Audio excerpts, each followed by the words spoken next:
Okay, so this is my experience of doing an escape room for grade ones and twos and how I essentially built it.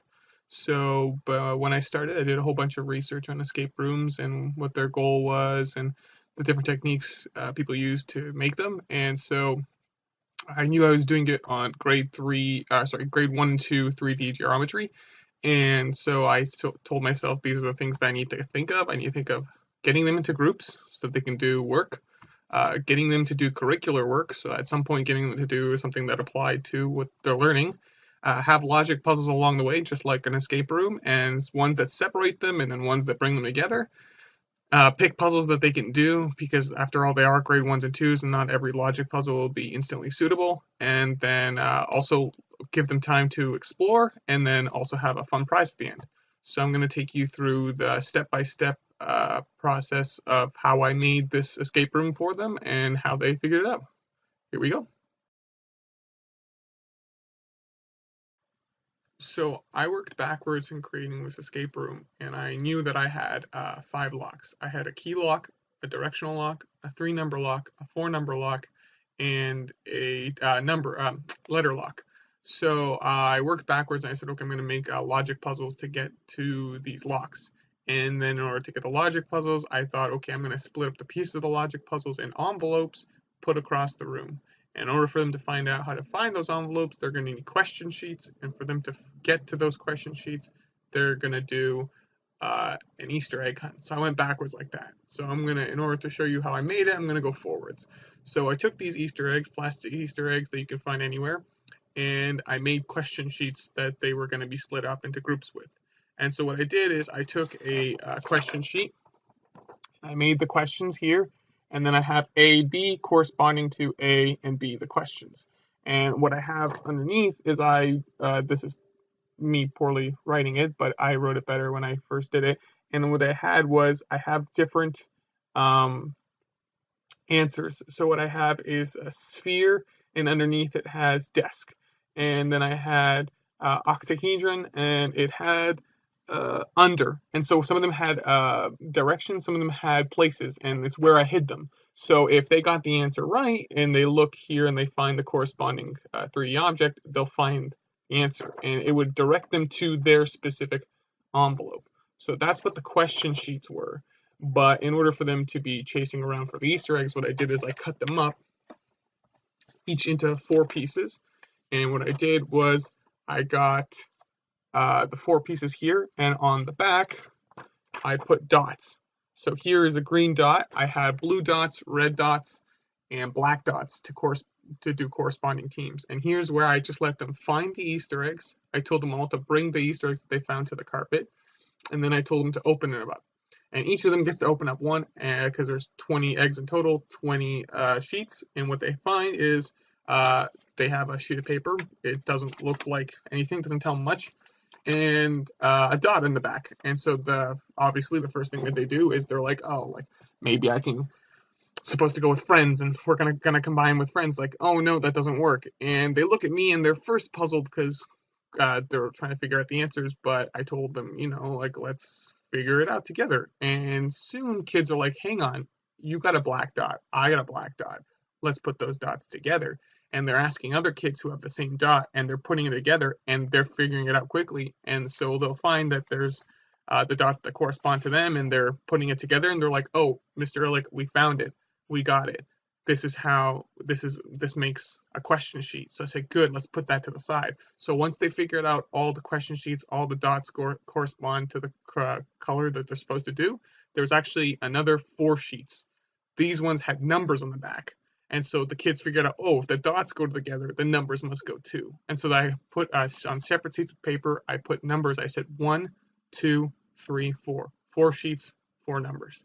And on the front, if you ordered them properly, 1, 2, 3, 4, it said check under the smartboard. And what they did is they could check underneath the smartboard, they're searching, and I left them a USB. And here I put the USB into the computer, and this is the next part of the puzzle. So when I plug in the USB into the computer, what they'll find is I open up a file. There's only one file, and what they'll find is Teams. like this. And each dot that they had colored on their question sheet will now show them what team they're in.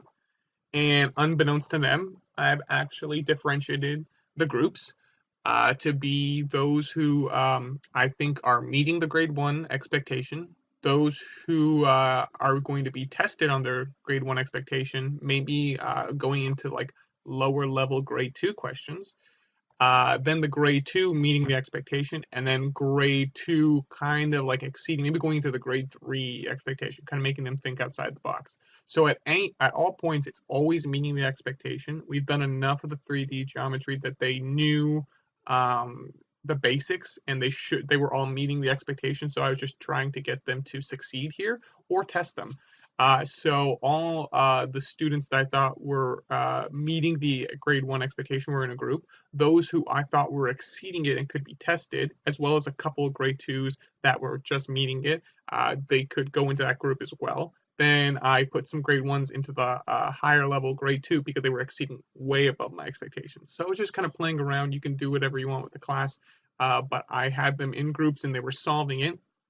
And when they figured out where they were supposed to look for an envelope, they'd go to that place and they'd find the envelope and they'd bring it to me, and I said, okay, good, give me the envelope. We're going to put it here beside the carpet, on the table beside the carpet, and then you can now go help your peers. So that now they're helping each other out. They're feeling good about succeeding, and once everybody had found their envelopes, they brought it to me, and I said, okay, we're going to open the envelopes together because we're going to solve these logic puzzles as a group.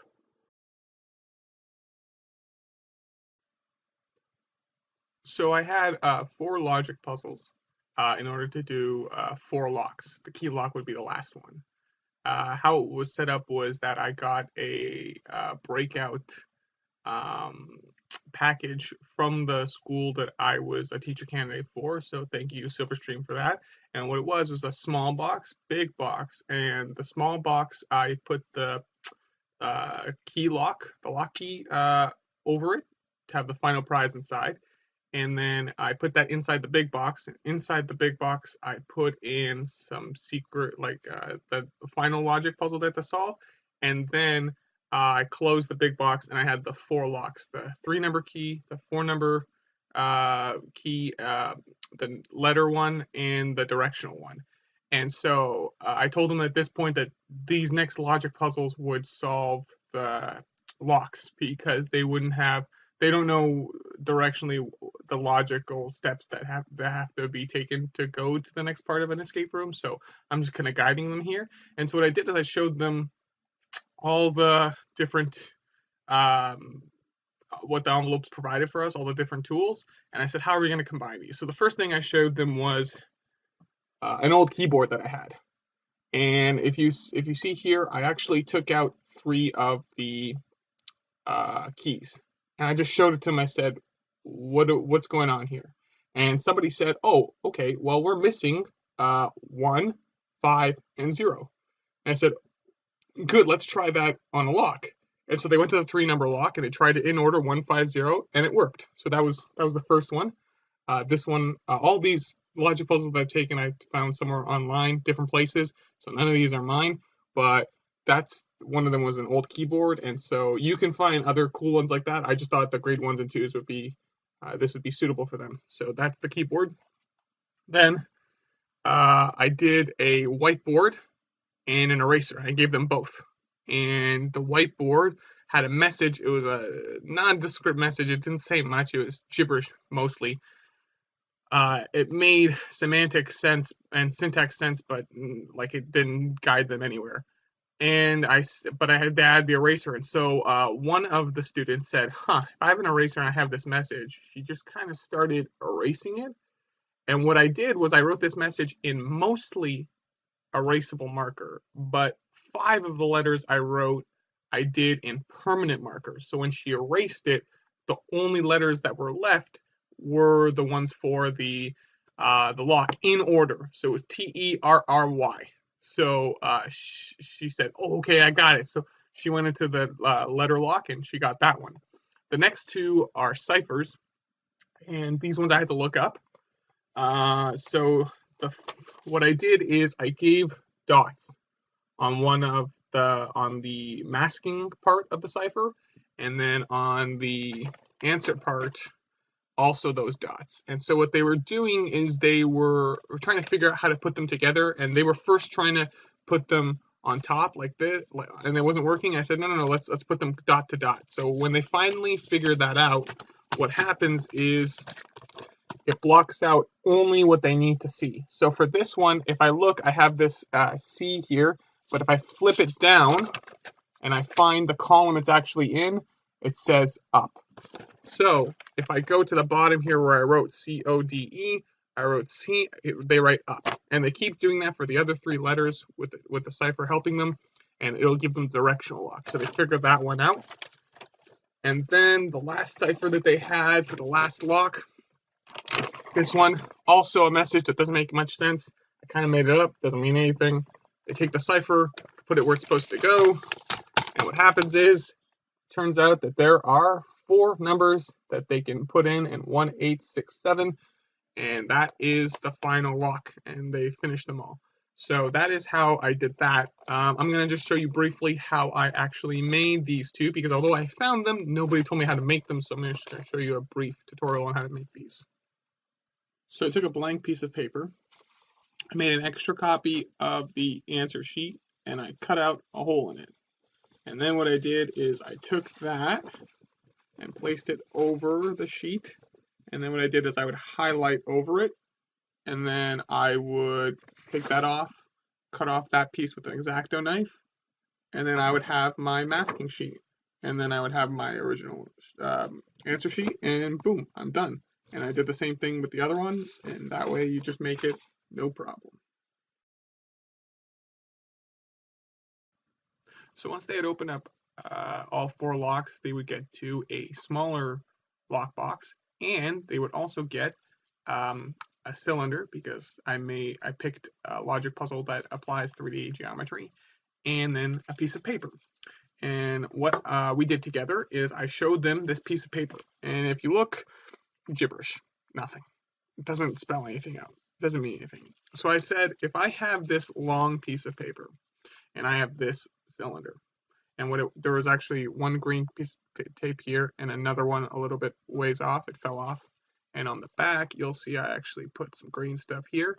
And I said, so if I have these 2 objects, what do you think I could do?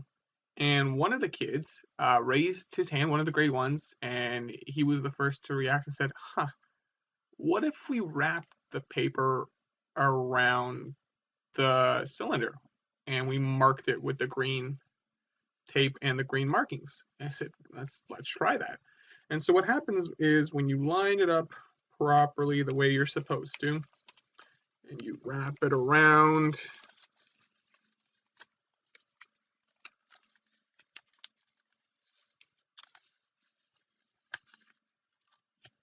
to the markings, what you'll find is it spells something out, and it will say what my message was: the most important person in the room, the last item is a key on the most important person in the room.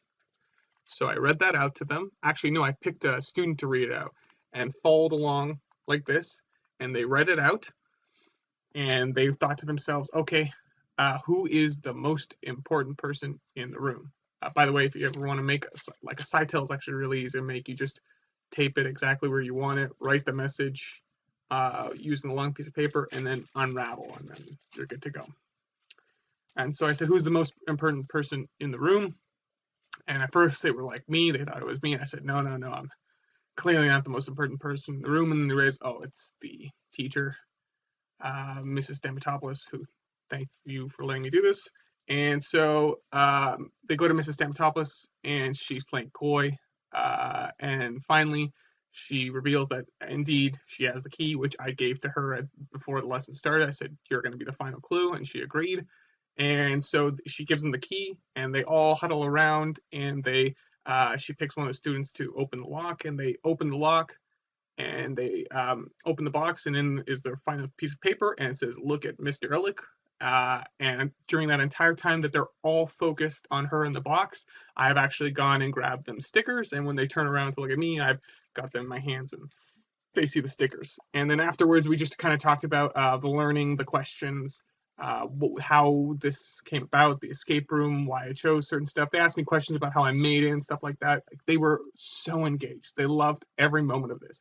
And I just wanted to state that, like, a lot of people probably think that for younger kids they might not be able to do this, but they definitely have the requirements to solve these kinds of puzzles. You just have to make it so that you're kind of giving them a little bit more guidance and giving them puzzles that they can solve that are just within their reach, figuring out. So that's how you make an escape room for grade ones and twos.